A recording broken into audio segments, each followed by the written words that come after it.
আসসালামু আলাইকুম।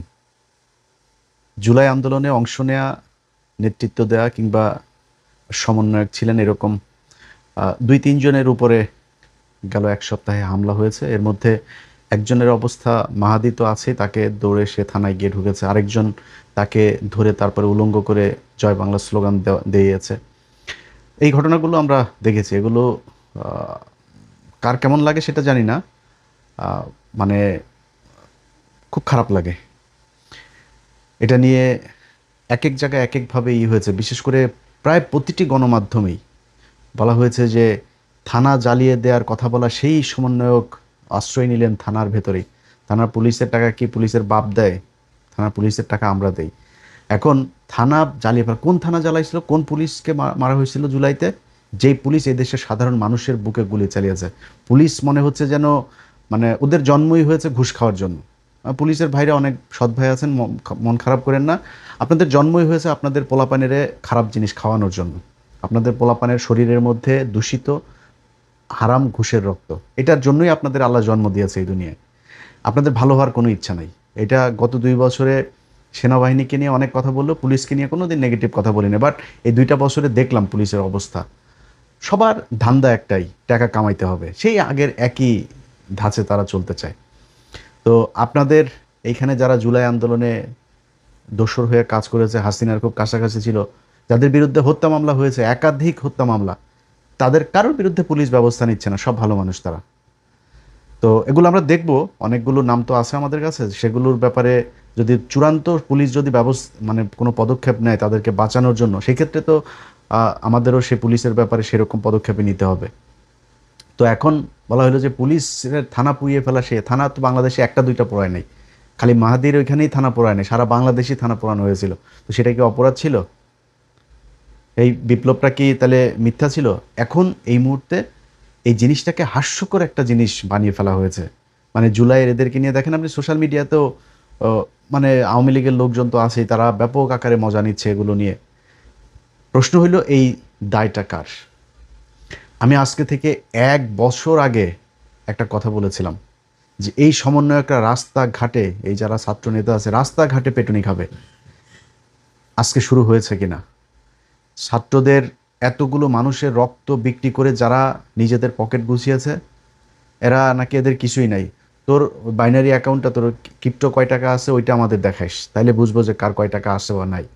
তো টাকা পয়সা তো সব ক্রিপ্টোতে ইনভেস্ট করা হয়েছে, যে কারণে বাংলাদেশে এখন এটা দেখা যাবে না। এখন এই সমন্বয়ক বা মানে সবচেয়ে উপরে যে নেতারা আছে, আমি খুব অবাক হয়ে দেখলাম এই গেল ২-৩ দিনে যে ঘটনাগুলো, আরে ভাই এটা নিয়ে তো দেশে তুলকালাম বাধায় ফেলার কথা। বিশেষ করে এনসিপি, তাদের কোনো প্রতিক্রিয়া নাই। অ্যাজ ইফ যে এটা খুব স্বাভাবিক একটা ব্যাপার, তাদের কেউ না, তারা ভালো আছে, তারা কেউ এমপি হয়েছে, কেউ সামনে মন্ত্রী-টন্ত্রীও হইতে পারে। তো উনারা খুব ভালো, ওনাদের আর অন্য কোনো সমস্যা নেই। যারা জীবন দিয়ে ওনাদেরকে এখানে বসাইলো, তাদের কোনো খোঁজ খবর নাই। এটা আজকে থেকে না। আমাদের সাথে আজকের এই এনসিপি বলেন, ডক্টর ইউনূস বলেন, ডক্টর ইউনূস আপনারে নিয়ে এখন এই যে দিনে ৩টা ৪টা করেও কোনো পত্রিকা নিউজ করে না, ন্যাংটা বানায় ফেলতেছে। এটা আমাদের দেখলেও খারাপ লাগে। আপনি আপনার বাপ চিনতে ভুলে গেছেন। আপনার আসল বাপ কারা, আপনারা আসলে আপনার পক্ষে কারা, এটা আপনি মূল্যায়নও করেন নাই, এটা আপনি বুঝেনও নাই, বুঝতে পারেনও নাই। যাদেরকে সুযোগ সুবিধা দিয়ে আব্বা ডেকে তারপরে আমরা যাদের বিরুদ্ধে কাজ করতে গিয়েছি, যেসব সাংবাদিকদের বিরুদ্ধে আমরা বাই নেমে পোস্ট করেছি, তাদের বিরুদ্ধে আপনারা পদক্ষেপ নেন নাই। তাদেরকে বসিয়ে রেখেছেন, তারাই এখন আপনাকে সবল দিচ্ছে। আপনার বাপ না তারা, সে বাপরা এখন আচরণ কী করে ওইটা বুঝতে পারবেন। আমরা কিন্তু এমন কিছু বলি না, আপনারা কিন্তু চুপ আপনার ব্যাপারে। এখন আমরা মজা নিচ্ছি। যারা আপনারা নিয়ে বলে না, তাদেরকে নিয়ে সরেন নাই। তখন আপনারা নাম দিয়েছিলেন মব সৃষ্টি করা হচ্ছে। সেই মব আজকে দেশে নাই। আপনাদের সকল যে মব সেটা নাই।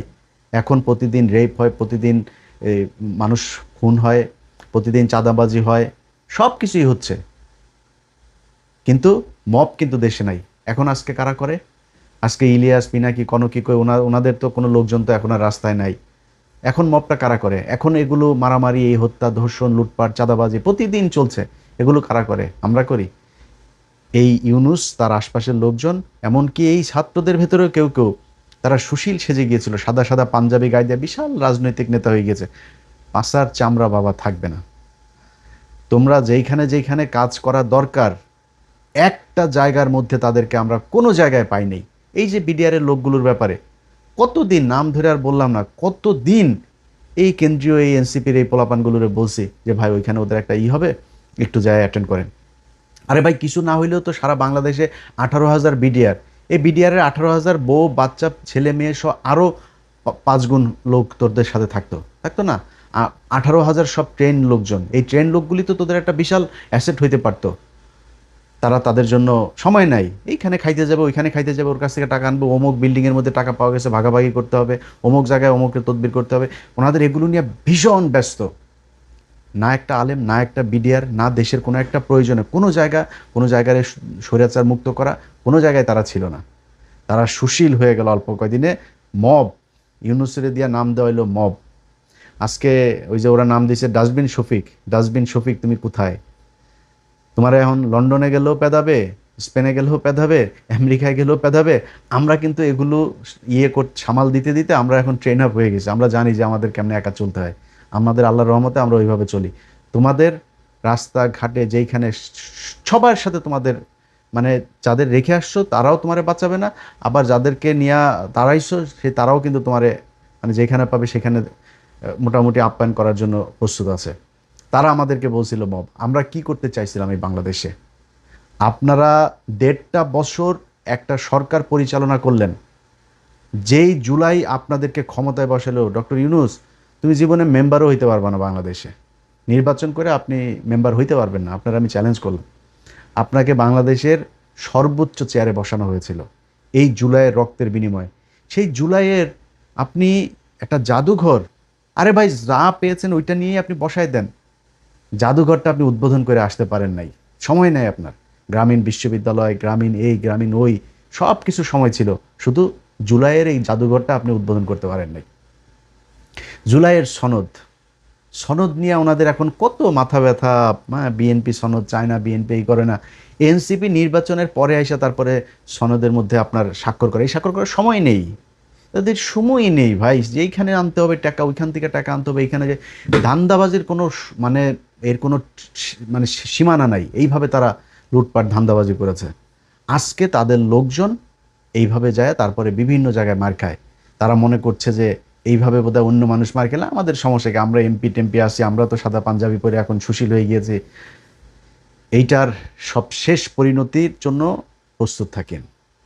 কারণ আপনি মনে করেন না যে আজকে তার ওই আপনার মাহাদির উপরে হামলা হয়েছে বলে আপনি নিরাপদ, এটা মনে করার কোনো কারণে। আপনি যতই আওয়ামী লীগের লোকজনরে নিয়ে আপনি করেন, আওয়ামী লীগের লোকজনের টাকা পয়সা নিয়ে আপনি চলেন, আওয়ামী লীগের লোকজনের আপন মনে করেন, এই দেশে যদি কোনোদিন আওয়ামী লীগ আসে তাইলে সেই দিন আপনার পিঠের চামড়া, পেটের চামড়া, নিচের চামড়া টামড়া কোনো কিছু থাকবে না, একদম ঝুলাই ফেলবে আওয়ামী লীগ বাংলাদেশে ঢুকে। সো এইটা আপনার মাথায় রাখতে হবে যে আপনার মূল শত্রু কারা, আপনি কাদেরকে ক্ষমতায় বসায় তারপর আপনি নেতা হয়েছেন, কোন আন্দোলনটার কারণে আপনি আজকে নেতা, সেটা আপনার মাথায় রাখা উচিত। আমি বারবার এদের সাথে আমার যতবারই এই বিষয় নিয়ে কথা হয়েছে আমি বারবার বলছি, ভাই আপনাদের রাজনৈতিক দল গঠন করতে হবে কেন? কোনো রাজনৈতিক দলকে না, 5 তারিখের একটা আন্দোলন, আপনি আপনি রাজপুত্র, সারা জীবন বাংলাদেশের রাজপুত্র হয়ে থাকবেন। কোনো জায়গায় কোনো সমস্যা হবে আপনি গিয়ে দাঁড়াবেন, আপনার লোকজন নিয়ে দাঁড়াবেন যে এখানে এটা হইতে পারবে না। আপনার মারামারি করার দরকার নেই, কাউরে মারার দরকার নেই, আইন হাতে তুলে নেওয়ার দরকার নেই। আপনি যা বলবেন আমি এখানে জনগণের পাশে আছি, আজকে গ্যাসের দাম বাড়াচ্ছে, আমি জনগণের পাশে আছি, আমি জনগণের হয়ে এই কথাটা বলবো। ও একটা জায়গায় একটা সাধারণ মানুষকে মারছে, আপনি যা বলবেন ভাই এই মানুষটাকে মারা যাবে না, এটা অন্যায়, আপনি এইভাবে থাকতে পারতেন সারা জীবন। 5 তারিখে তো আপনার কোনো সংগঠন ছিল না। ওরা বলছিল কয় ভাই সংগঠন না হইলে তো আমরা করতে পারবো না। 5 তারিখে আপনাদের কোথায় সংগঠন ছিল? 5 তারিখে এই দেশের মানুষ আপনাদেরকে নেতৃত্ব দেয় নাই, আপনাদের পেছনে মানুষ এসে জীবন দেয় নাই, আপনাদের কথায় এই দেশের সারা দেশের মানুষ উঠে বসে নাই, করছে তো সব কিছু। কিন্তু আপনি এখন রাজনীতি করতে আইসা যা কিছু এই গত মানে জুলাইয়ের আন্দোলনে যেটা অ্যাচিভ করেছিলেন তার পুরোটা হারিয়েছেন। মানে এই শরীফ ওসমান হাদি মারা গিয়েছে না? শরীফ ওসমান হাদি যে মারা গেল, কোনো সংগঠন ছিল? রাজনীতি করতে এসেছিল? রাজনীতি করতে আসে নাই তো। রাজনীতি করতে না আসা সে কী করলো? তার ইনকিলাব মঞ্চরে দিয়ে সে নানান কর্মসূচি, নানান বক্তব্য, নানান কিছু দেশের জন্য যা যা করার দরকার সব কিছু সে করেছে। এই দেশের মানুষ যেই কথাটা শুনতে চেয়েছে, যেটা করতেছে সেটাই চেয়েছে। আওয়ামী লীগ 13 তারিখে করেছে, হাদি এসে সবার আগে এসে বসছে। আপনারা কিন্তু রাজপথে বসার কিন্তু সুযোগ সময় পান নাই, আপনারা তখন লুটপাট, চাঁদাবাজি, ধান্দাবাজি এগুলোতে ব্যস্ত। হাদি এসে বসছিল লাঠি নিয়ে। আমার এখনো মনে আছে যে কোথায় স্বৈরাচারের লোকজন শাহবাগে এসে সে এই হুমকি দিয়েছে। তো হাদির কিছু পায় নাই, কিন্তু হাদির টাকাও কামায় নাই, হাদি মন্ত্রীও হয় নাই, উপদেষ্টাও হয় নাই, কিছুই হয় নাই, এমপিও হয় নাই। কিন্তু হাদি যেটা হয়েছে, আপনারা সবগুলো সমন্বয়ক মিলেও যদি এখন মারা যান না, মারামারি মানে পাতলা পায়খানা হয়ে মারেন আর যুদ্ধ করে মারেন, যেমনি মরেন, হাদির সম্মান কিন্তু আপনি পাবেন না আর। আজকে মায়ের খাইলে যেমন হাহা রিয়েক্টের বন্যায় যেমন ভাসছেন না, আপনি এই মারা গেলে এই একই অবস্থাই হবে। সো আপনাদের জুলাইকে হাস্যকর বানিয়ে ফেলা হয়েছে।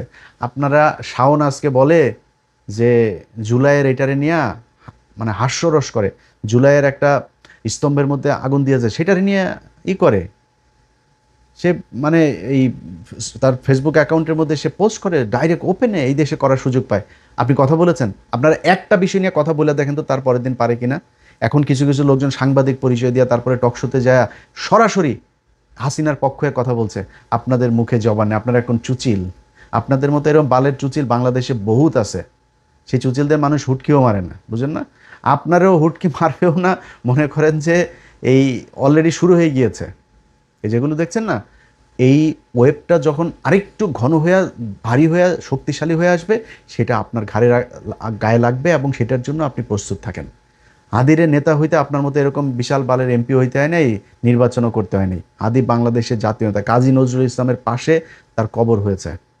এই সৌভাগ্য নিয়ে আমি আপনি জন্ম নেই, যেটা হাদিকে আল্লাহ দিয়েছে। হাদির এটার জন্য কোনো কিছু এক টাকাও চাঁদাবাজি করতে হয়নি। অতএব আজকের এই ঘটনার জন্য আপনি দায়ী, আপনারা দায়ী। এবং আমি যেটা সব শেষ বলতে চাই, যদি নাকি মনে করেন এই পরিস্থিতি থেকে বের হইতে চান এবং এইটা মনে করেন যে আর না ঘটুক, আপনাদের উপরে এই ধরনের কোনো আঘাত না আসুক, এটা যদি মনে করেন, তাহলে একদম গোড়ায় হাত দিতে হবে। এখনও কারা কারা কোন কোন জায়গায় আছে, এখনও আপনারা যদি একটা কথা বলেন, সেই কথাটা এই দেশের সরকার মানতে বাধ্য। সো আপনাদেরকে বলতে হবে, আপনি নিজে যায় দাঁড়ান, ওই মব টব মারানি বন্ধ করেন। মব মারানি বন্ধ করে যদি ওইটা যদি মব হয়, 32 নম্বরে করা যদি বাকশালের যদি ঘুরায় দেওয়া যদি মব হয়, আপনারা সামনে হরতাল রাখবেন না, ওইটাও কিন্তু মব। ওইটাও মানুষ মবই বলবো, আমরাও তখন ওইটারে মব বলবো। সো এই মব মারানি বন্ধ করে তারপরে আসেন, যেখানে যেখানে যারা যারা এই স্বৈরাচারের দোষর যেগুলো এখনও বড় বড় কথা বলে, এগুলোরে থামান। কোথায় কোথায় এই ধরনের কারা কারা সোশ্যাল মিডিয়াতে এগুলো করে তারপরে এই এই জুলাই স্তম্ভে তার করার পর, এটা তো রাষ্ট্রীয় সম্পদ, রাষ্ট্র বানিয়েছে, সেটার আগুন দিয়েছে, এটার জন্য রাষ্ট্রদ্রোহ মামলা হওয়া উচিত শাওনের বিরুদ্ধে। সেটাকে সমর্থন দিয়েছে, সব মামলা হওয়া উচিত। এই ব্যাপারে আপনাদের সরব হইতে হবে। ভাই, আমার কথা আপনার খারাপ লাগতে পারে, আপনাদের কাছে আমি অনেক কৃতজ্ঞ যে শেখ হাসিনা দেশে নাই, এটাই বিশাল ব্যাপার। এই দেশে জুলাইতে যারা চাঁদাবাজি করেছেন তারাও, চাঁদাবাজি করেন নাই যারা, তারাও, সবার কাছে আমি ভীষণ কৃতজ্ঞ। আমি ইলিয়াস হুসাইন আজকে যতটুকু রিল্যাক্স, যেইটুকু আল্লাহ ভালো রেখেছেন, এইটুকু এই জুলাইয়ের যারা জীবন দিয়েছে তাদের কারণে। আমার এখানে কোনো অবদান নেই, একদম তাদের কাছে আমি সারা জীবন যতদিন বেঁচে থাকবো কৃতজ্ঞ থাকবো। কিন্তু আপনারা জুলাইকে বিক্রি করে যেই ভয়ানক একটা পরিস্থিতির দিকে দেশকে নিয়ে যাচ্ছেন, এইটার শেষ পরিণতি ভয়ঙ্কর। সেইটার জন্য আপনাদের বিরুদ্ধে কিছু কথাবার্তা বলি। এটা ব্যক্তিগতভাবে না নিয়ে এটারে একটু বোঝার চেষ্টা করেন। আপনারা এখনও যদি নাকি যারা এই যে কয়জনই এমপি আছেন, আপনারা যদি এনসিপির এই নেতাগুলিও মিলা যদি নাকি আজকে একটা কথা বলে, সরকার বলেন, পুলিশ বলেন, প্রশাসন বলেন, এটা শুনতে বাধ্য হবে। কিন্তু আপনারা বলেন না। এই যে মেহাদির উপরে হামলা হইলো, এই যে আরেকজনের জয় বাংলা বলাইলো, এটার উপরে, এটা নিয়ে কিছু বলেছেন আপনারা? নেত্রকোনায় আপনাদের ভাঙা হইলো, এটা নিয়ে কিছু বলে